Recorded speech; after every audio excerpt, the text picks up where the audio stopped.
역대하 4장 11절부터 22절입니다. 이 후람이 이제 솔로몬과 함께 성전 기구들을 제작하는 것을 마친 내용으로 되어 있습니다. 이제 첫 번째 후람이 이제 만든 기구들입니다.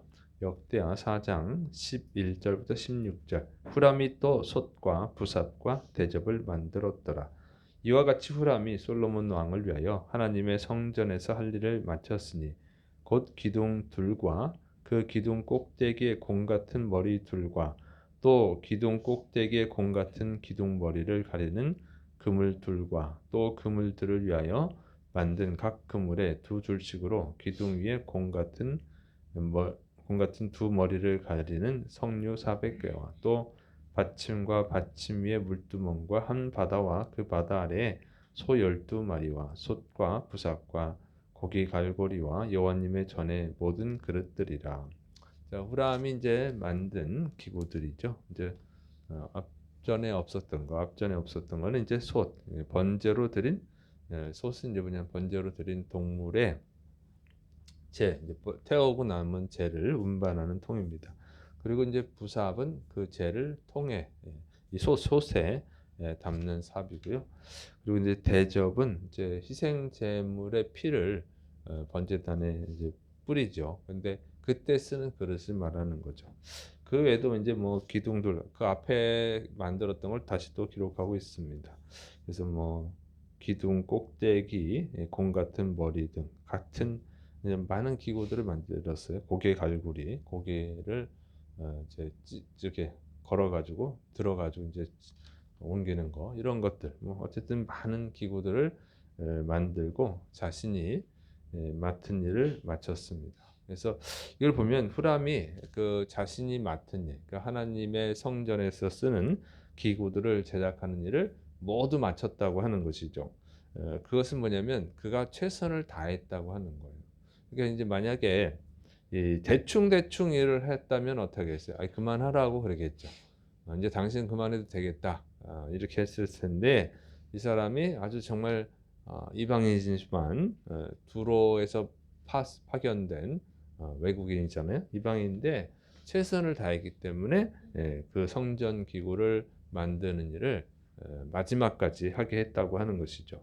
그리고 이렇게 성경에 하나님의 성전 기구를 만든 사람으로 기록이 되어 있는 거예요. 정말 영광이죠.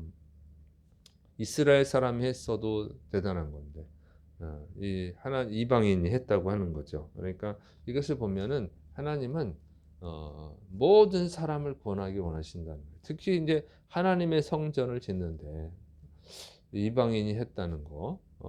그 당시에 참 놀라운 일이죠. 그래서 뭐냐면 하나님은 이방인들도 구원하기 원하신다고 하는 거예요. 그리고 누구든지 뭐 이스라엘 사람뿐만 아니라 누구든지 하나님께 충성하는 사람, 그 사람을 하나님이 쓰시는 거예요. 그래서 에, 고린도전서 4장 2절에 맡은 자들에게 구할 것은 충성이니라 그랬죠.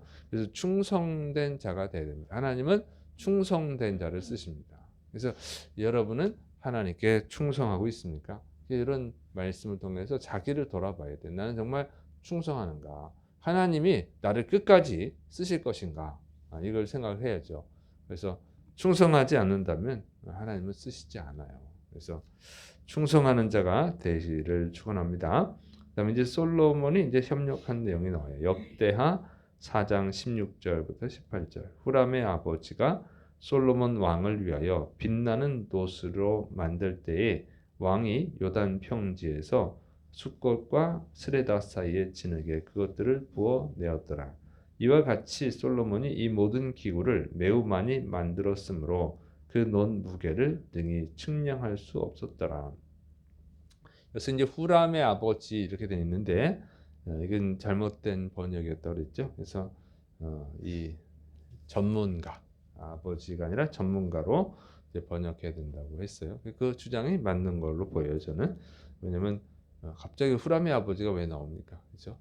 후람 전문가가 이렇게 솔로몬 왕을 위해서 돛으로 이렇게 많은 기구들을 만들 때 솔로몬은 이제 요단 평지 숫꽃과 스레다 사이의 진흙에 그것들을 부어내었더라. 그러니까 이게 진흙은 뭐냐면은 이 놋 기구를 만들 때 그 쓰는 주형 틀이에요, 주형. 그래서 그 모양을 놋을 녹여 가지고 부으면 그 틀에다 부으면 그 모양이 나오는 거죠. 그 성전 기구가. 그래서 솔로몬이 이걸 뭐 만들었겠어요. 이제 명령을 해서 한 거죠. 협조를 한 것입니다. 협조를. 그래서 이 후람이 잘 만들 수 있도록 모든 지원을 다 했다고 하는 것이죠. 자, 이런 걸 보면은 어쨌든 솔로몬이 성전 건축을 아주 중요하게 여겼다고 하는 거예요. 그래서 이 성전 건축하는데, 성전 기구 만드는데 직접 이제 관여를 한 것입니다. 그러니까 그래서 왕이니까 왕이 명령해서 만들면 또 왕이 만들었다 이렇게도 하는 거죠. 그런 표현이에요. 어쨌든 이게 중요한 것은 솔로몬이 아버지 다윗의 유언을 따라서 이 성전 건축을 정말 자기가 직접 관여해 가지고 관심을 가지고 일을 했다고 하는 것이죠. 그래서 이 하나님이 솔로몬을 쓰는 거예요. 하나님은 순종하는 자를 좋아하시잖아요. 그래서 만약 다른 아들을 세웠다면 왕으로 세웠다면 안 할 수도 있죠. 안 할 수도 있는데 어쨌든 솔로몬을 하나님이 세우신 것은 이 성전 건축하는 일을 할 수 있는 사람이었기 때문에 이제 하나님이 세운 거예요. 그래서 순종하는 자를 하나님이 쓰시는 거죠. 그래서 그 예수님의 비유들도 보면은 달란트의 비유 있죠. 그래서 주인이 맡겨준 달란트를 가지고 주인의 뜻대로 순종을 해서 일을 한 2달란트 맡은 자, 5달란트 맡은 자는 칭찬을 받는 것이고, 그냥 1달란트 맡은 자는 그냥 그걸 그대로 갖고 있고 있다가 이제 저주를 받았습니다. 그래서 우리는 하나님 맡겨주신 일에 순종을 하고 충성해야 될 줄을 믿으시 바랍니다. 그다음에 이제 금을 재료로 사용했음을 보여줍니다. 역대하 4장 19절부터 22절. 솔로몬이 또 하나님의 전에 모든 기구를 만들었으니 곧 금 제단과 진설병 상들과 지성소 앞에서 규례대로 불을 켤 순금 등잔대와 그 등잔이며 또 순수한 금으로 만든 꽃과 등잔과 부젓가락이며 또 순금으로 만든 불집게와 주발과 숟가락과 불 옮기는 그릇이며 또 성전문 곧 지성소의 문과 내전의 문을 금으로 입혔더라. 그래서 이제 솔로몬이 또 성전에 있는 기구들, 여기 또 뭐 나오는 것은 이제 뭐 불집게 뭐 이런 거 나오는데 그 특별한 건 아닙니다. 그래서 이 불을 사용할 때 이제 불집게가 필요하죠. 그래서 뭐 불을 떼어야 되니까 그런 것도 필요하고, 뭐 주발 숟가락 뭐 이런 거 전부 다 어쨌든 특별한 건 아니고, 이걸 다 이제 의미를 얘기하면 너무 시간이 오래 걸립니다. 그래서 그냥 여러분이 특별한 것은 아니에요. 그런데 이런 것을 여기서 특별한 것은 뭐냐면 전부 다 금을 입혔다고 하는 거예요. 금. 그러니까 금을 아낌없이 쓰는 거예요, 솔로몬이. 그래서 이런 것은 정말 하나님이 솔로몬을 사용하는 이유죠. 이게 이제 하나님이 그 성전을 만드는 데 있어서 이런 자잘한 것까지 다 금을 쓰는 거예요. 이건 정말 놀라운 거죠. 금을 안 써야 되는 것도 있어요. 금을 쓰면 안 되는 것들은 금을 안 쓰고, 왜냐면 금이 또 약하니까, 불에 약하니까 그걸 안 쓰는데, 그런 건 이제 놋으로 쓰고, 그렇지만 금을 써야 되는 것을 아낌없이, 그래서 문도 금으로 입히고 전부 다 이렇게 금을 입히는 거예요. 그러면은 엄청난 돈이 들어가는 건데 그것을 아낌없이 솔로몬이 했다는 거예요. 그러니까 그리고 이제 솔로몬이 뭐 자기 궁전 짓기 전에 먼저 하나님의 성전을 짓잖아요. 이런 거 보면은 솔로몬이 아버지의 그 신앙을 처음에는 잘 본받아서 신앙생활을 했음을 알 수가 있죠. 그래서 하나님께 드리는 것을 아까워하는 사람을 하나님 쓰시지 않죠. 그래서 사울 왕이 하나님께 버림받은 이유가 뭡니까? 결국은 이 아말렉 전쟁에서 그 전리품을 취하지 말고 전부 다 불태워라 그랬는데, 그 불태운다는 게 하나의 번제가 되는 거예요. 번제.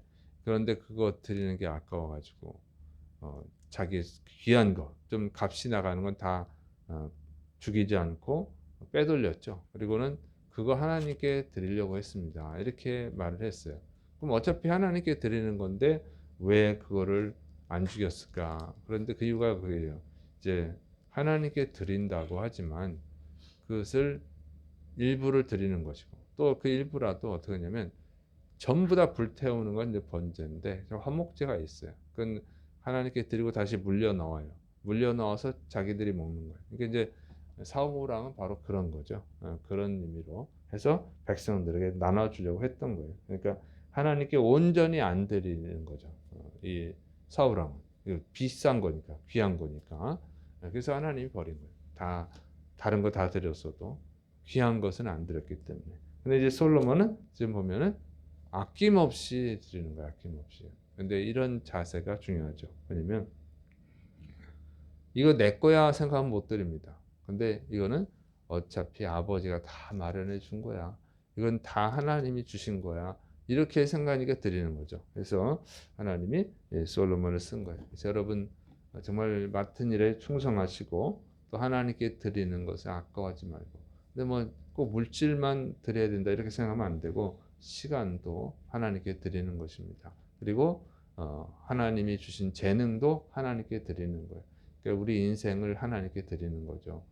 그렇게 할 때 여러분의 삶 속에 하나님의 은혜가 더 충만해질 줄을 믿으시 바랍니다. 기도하겠습니다. 사랑이 많으신 하나님 아버지, 또 생명의 말씀으로 우리를 깨우쳐 주시니 감사드립니다. 우리가 하나님께 충성된 자가 되게 하여 주옵소서. 예수님의 이름으로 감사하며 기도드립니다. 아멘.